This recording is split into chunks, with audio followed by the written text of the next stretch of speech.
Гэнэт утасны хонх ойр ойрхон дугарлаа. Би харилцуурыг аваад байна уу гэтэл утасны цаанаас нэгэн охины эмээнгүй намун атлаа. Инхри хонгор дуу хоолой сонсогдоод байна уу?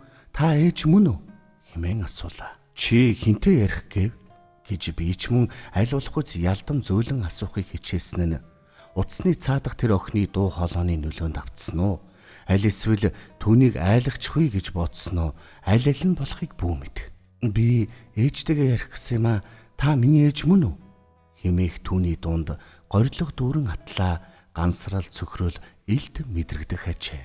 Би түүнийг ээжигээ хайсан охин байна гэж ойлгоод дуугаа зориуд сунжруулан чи чин гээд зогсос хийтэл би ани байна хэмээн охины дуу хоолой тэсгэл алдсан байдалтай чангарах нь намайг уцаа тавьчихгүй гэж айсан нь илт. Ани чи хаана угаан бэ гэж би их хүний уян зөөлөн дуу хоолойгоор асуулаа.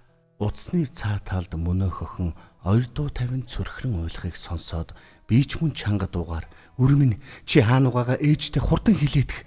Охин жаахан тайвшир бололтой утасны цаана ихэр татан "Ээж, би гэртээ ганцаараа байгаа болохоор маш их айж байна. Аав одоо болтол эргэж ирээгүй. Би хоол идэгүй л байгаа. Би харин гэрийн даалгавраа хийгээ дуусчихсан шүү. Ээж, би үгэнд ордог сайн охин болсон. Гэтэл та яагаад эргэж ирэхгүй байгаа юм бэ? Аав таныг холын хол газар руу яваад өгсөн. Намайг юм ойлгодог болохоор эргэж ирнэ гэж хэлдэг л дээ. Ээж, би одоо юм ойлгодог болсон. Бас бүх хичээл дээр ангидаа хамгийн мундаг нь болж чадсан. Гэтэл та яагаад одоо болтол эргэж ирэхгүй байгаа юм бэ? Хэмээн хэллээ. Миний базалж байсан зүрх баг зэрэг тайвширсан боловч охины үг намайг гүн шаналлд унгаж орхилоо. Би аргаа барахтаа цонхны цаана улам бүр өтгөрөх шөнийн бараан хөшгийг харсан боловч тэр яриаг хэрхэн дуусгах аяв олсонгүй.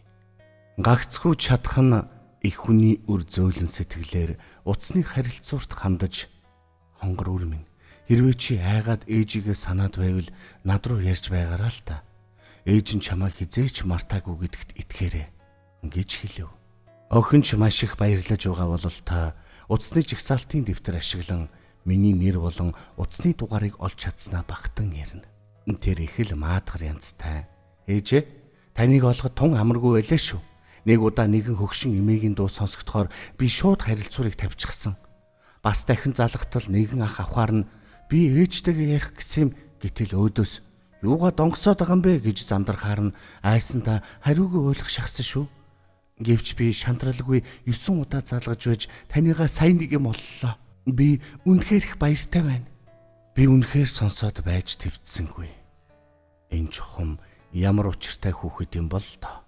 Хэдэн настай, хэдгээр ангид сурдаг юм бол гэр орно нь гэж бодсон боловч асууж зүрхэлсэнгүй.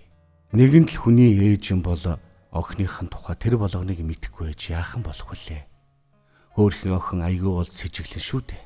Түүнээс хойш манай гэрийн утас дуурах болгонд би ухсхийн очиж авдаг болов. Тэгсээр би явандаа охины тухай нилээд гайгүй мэддэгч боллоо.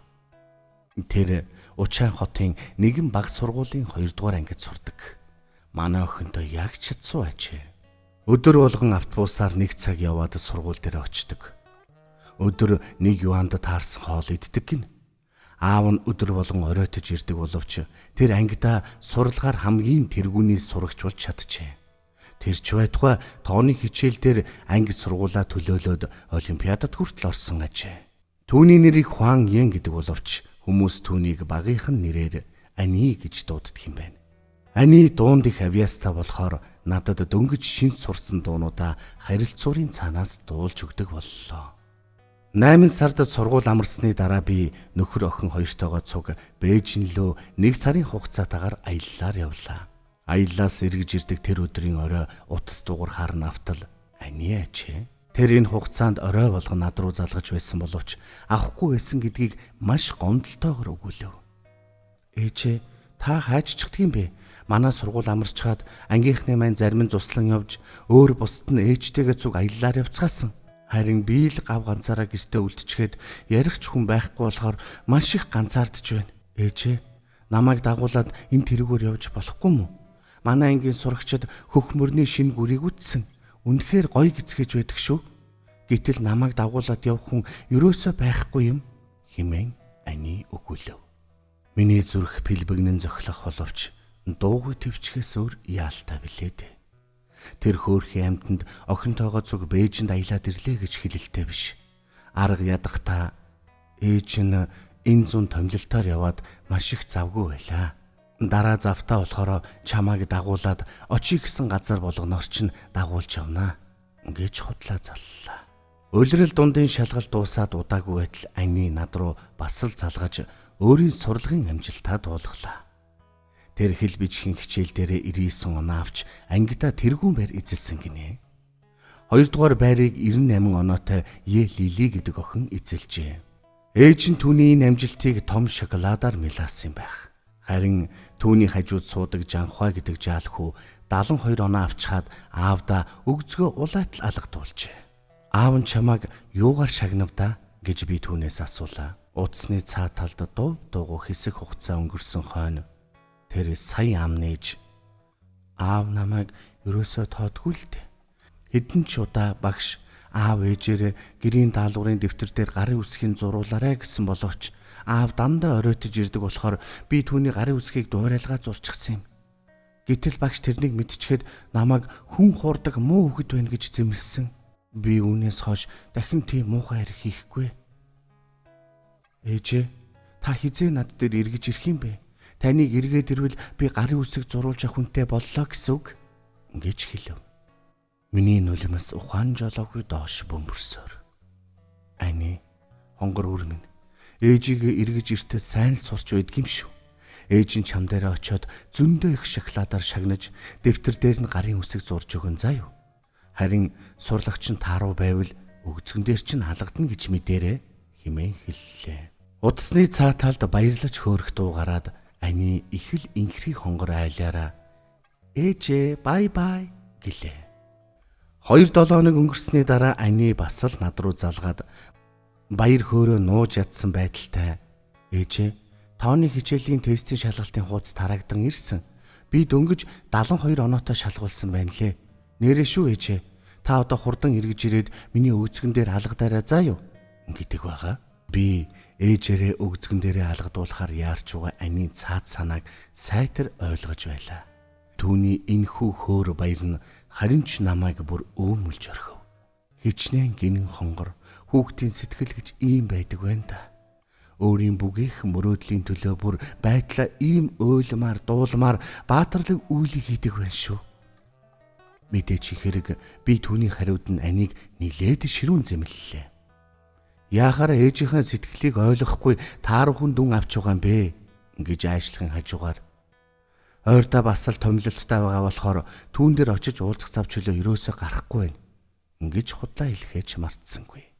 Охин маш гондонгүй ойлгоцоор ихэр татан хэллээ. Миний буруу ээж. Би үнэндээ худлаа ярьсан юм л та.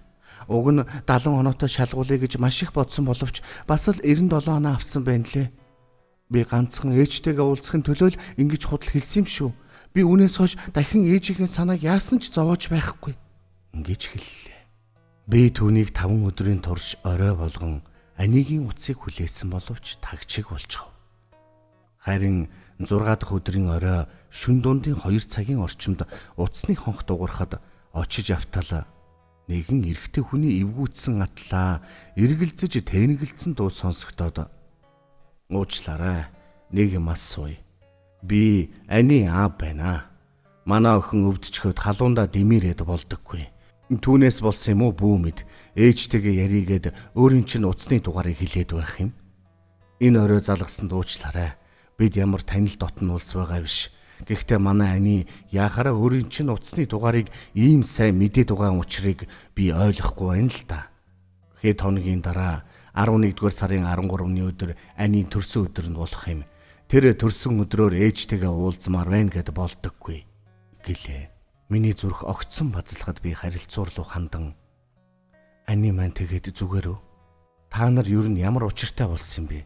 Яахаараа ээж нь түүний дэргэд байдгүй лээ хэмээн асуулаа. Утасны цаа талд дууга намсгаад та битгий санаа зовтоо. Ани маань уушгины хатгаа тусчаад одоо овоо гайгүй болж байна. Би өөрт чинь дараа өөрсдийн ямар учиртай улс болохыг ярьж өгье. Ганц үгээр хэлэх юм бол би охиныхоо өмнө түмэн буруутай хүн. Гэхдээ за тэр ч яхав. Ани дуцаа өгдөө. Ээжээ хэмээн удтал хүсэмжлэн хүлээсэн дуу хоолой миний үр зүрхийг өмөлчих шиг болов. Ээжээ би өвчин тусаад одоо имлэг твтж байна. Бусад хүүхдүүд ээжээрээ сахиулж байгаа мөртлөө тариа хийлгэхэд уйлах юм аа. Харин би их гүргэр байгаа шүү. Гагцгүй ээж минь намайг сахитагч болоосой л гэж маш их бодох юм. Ээжээ та над дээр хизээ ирэх юм бэ? Хэмээн Ани асуулаа. Миний хоолой цахиртан ээрч гацсан дуу хоолойгоор охин минь би ээж чинь чам дээр заавал очноо гэж ганц өгүүлбэр арай ядан унгав. Тэгээд би Анийн төрсөн өдрөөр овоохон бэлэг худалдан аваад түүнд өгье гэж шийдлээ. 11-р сарын 13-ны өдрийн 4 дахь өдрийн үдээс хойш би том хайрцагтай шоколад худалдан авч гоёмсог өнгийн цаасаар боолгоод дээр нь хамгаа сайртай бяцхан Анида төрсөн өдрийн баяр хүргэе хэмээн бичүүллээ. Би Анигийн суралцдаг баг сургууль дээр очиод түүний ангийн багш Ян Юсята уулзав. Би түүнд ирсэн зориг болон Анита уцаар хэрхэн танилцсан тухайгаа ярьж өгөхөд багш нарын өрөөнд байсан хүмүүс бүгд чив чимээгүй сонсцгоо хажээ. Сурагч Хуаян миний хамгийн хайртай шавнырын нэг яхааргүй мөн байгаа юм. Хичээл сурлагадаа сайнаас гадна маш ухаалаг охин шүү. Түүнийг 2 настай байхад нь ээж нь нэгэн хамаатныхаа батлан даалтаар Америк руу суралцахаар явсан юм. Уг нь 1 жилийн дараа нөхөр охин хоёрыгоо татаж аавна гэд явсан хүн чинь 2 жил бололгүй салах өргөдлөө гаргасан гэдэг. Түүнээс хойш Хуанянгийн амьдрал сэтгэл шимширмээр хэцүү байдалтай болон хувирсан юм. Аав нь сэтгэл санаагаар унаж улмаар архинд орсноор охиноо огтхонч хайхархаа болсон. Хэдэн ч удаагийн эцэгхийн хурал дээр бараа нь үзэгдээгүйгээд боддоо. Өөрт нь зааж залаад өхөн байхгүй хэрн Хуаньян өөртөө ахацсан сэтгэлийн хатандаа дулдуудан хичээнгүлэн суралцдаг. Ёстой ховор охин доо хэмээн Ян багш Яранга нэгэн зохион бичлэгийн дэвтэр суглан надад өгөв. Түүн дээр маш гаргацтай цэвэрхэн зохион бичлэг бичсэн нь миний ээж гэсэн сэдэвтэй байлаа. Би ээжтэйгээ ерөөсөө уулзаж байгаагүй л дээ. Аав түүнийг холын хол газар руу яваад өгсөн гэдгийг. Гэвч би ээжтэйгээ уцаар байн харилцдаг шүү. Ээж маань дуу хоолой маш ийдэг зөөлөн. Лав Зүпийн ихчийн холооноос ч илүү яруу тунгалаг байхаа. Ээж маань магадгүй маш сайхан хүн байж таарна. Лав Сүягийн ээжээс ч илүү гоё хүн байх ёстой. Тэр холын хол газраас намайг зорьсоор ирнэ гэдэг. Бас намайг энэ хорвоогийн хамгийн ухаалаг охин шүү гэж магтдаг юм. Надад нэгэн мөрөөдөл байдгийг би зөвхөн Ян багштай л хэлдэг юм. Тэр юу гэвээс эзэн нэгэн өдөр ээж маань миний зохион бичлэгийн дэвтэр дээр гарын үсэг зурж урлагийн үзлэг дээр миний тоглолтыг харах юм бол их баярлан да. Ийхүү унш сар байтал миний нүдний хараа бүдийгээд явчихав. Би Ян багшд хандан та надад Анийн бүхий л зохион бичлэгийн дэвтрүүдийг гаргаад ирэхгүй юу? Би бүгдэн дээр нь гарын үсэг зураад өгье гэлээ. Би мөнөөх зохион бичлэгийн ард талд нь ийм нэгэн цохолбор бичлээ. Охин минь, чи ямар мундаг зохион бичлэг бичээвэ? Ээж нь уншиж суух зур сэтгэлдээ нулимс туслуулж байлаа шүү. Өр минь, ээж чинь цаг мөч бүхэнд өөрийн чинь ойр хавьд байгаа гэдэгт чи итгээрэй. Ээж нь төрсөн өдрөөр чинь чамд нэг хайрцаг шоколад бэлэглэлээ. Энэ чиний хувьд хамгийн том урамшуулал болог. Ирэх жилийн төрсөн өдрөөр ээж чинь чамдаар заавал ирсэн байх болно. Би ийм үйлдэл хийдэг нь тэр охинд багч гисэн сэтгэлийн тайвшрал өгөх эсхийг хэлж мэдэхгүй юм.